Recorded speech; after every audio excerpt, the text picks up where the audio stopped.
How important is it to be fully vaccinated when traveling to the Philippines? If you're fully vaxxed, no quarantine upon arrival. Second, if you're fully vaxxed as a foreign tourist, you can enter the Philippines. Third, if you're fully vaccinated, traveling within the Philippines, domestic flights, domestic travel is so much easier. You just show your vaccination card for most parts of the country. Just your vaccination card or certificate is enough, and just an ID. What if the definition of fully vaccinated changes? So currently, 2 doses of Pfizer, Moderna, or AstraZeneca is enough to be considered fully vaxxed, while a single shot of J&J is also good enough. However, what if that definition of fully vaccinated changes? So there is medical expert Dr. Tony Lechon and presidential advisor Joey Concepcion who is pushing the government to change or update the definition of full vaccination. According to Dr. Tony Lechon, we should change the definition of full vaccination and it should be 3 doses. So as you may know, most of the Filipinos got vaccinated last quarter of 2021. According to Dr. Lechon, if you're gonna count, the immunity will wane in July. Meaning po, yung effectivity daw, bababa na hindi na siya kasing effective. So he said that we should not wait for that time because it is hard to vaccinate during the rainy season. So what if that is approved? What if the definition of fully vaccinated would include a booster shot or a 3rd dose? It will affect you guys, of course, because what is required in the Philippines would be required for travelers. So my suggestion po for those who are traveling, especially within 2 months, to get your boosters. To those who are unboosted yet.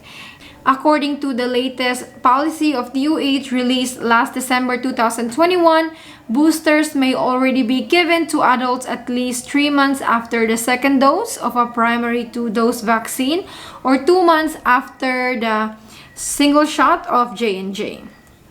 Other countries have longer intervals, and I think if in case they would adapt to this booster shot requirement to be considered fully vaxxed, I think they would expand the interval, no? Pero in the Philippines, that is the minimum interval, 3 months or 2 months. Perhaps the Philippines, if this is approved, would follow the CDC's recommendation of 5 months of interval. Other countries have 8 months, 9 months, 6 months.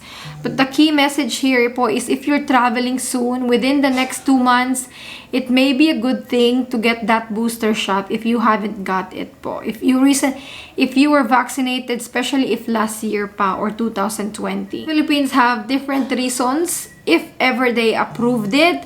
Aside from waning immunity, second would be if you read the news, guys, the WHO warned the Philippines that a possible surge might happen in 2 months. That's after the elections. Oh my goodness.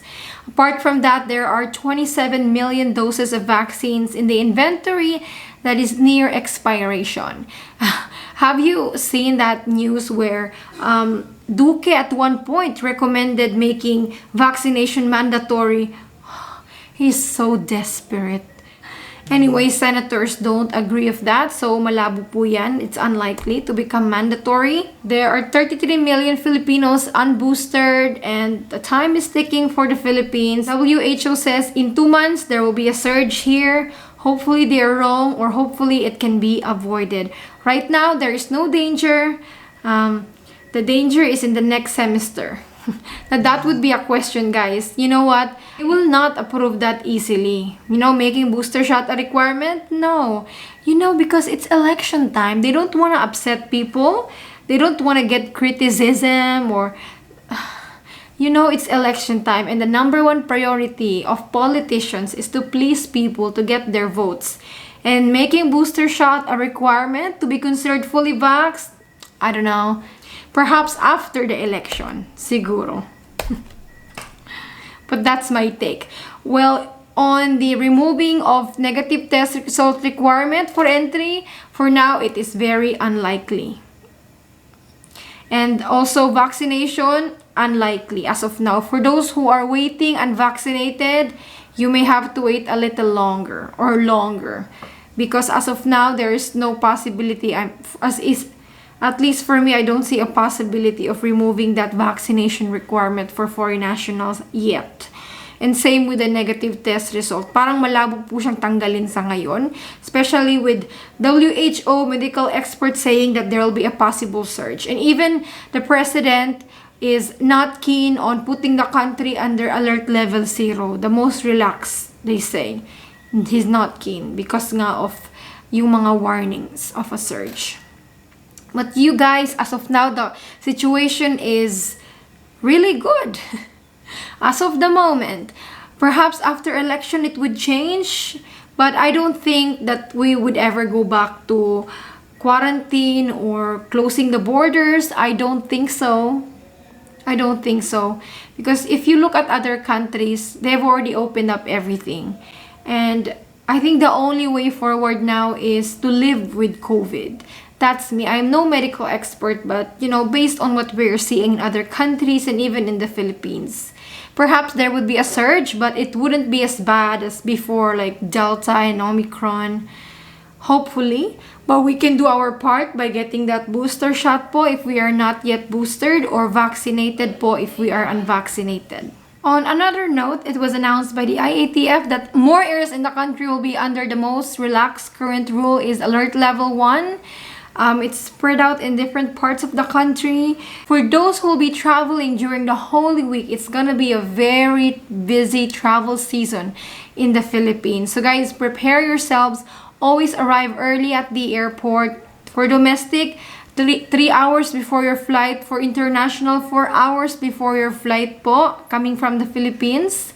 And always prepare for the travel requirements. Weigh your bag before you go to the airport.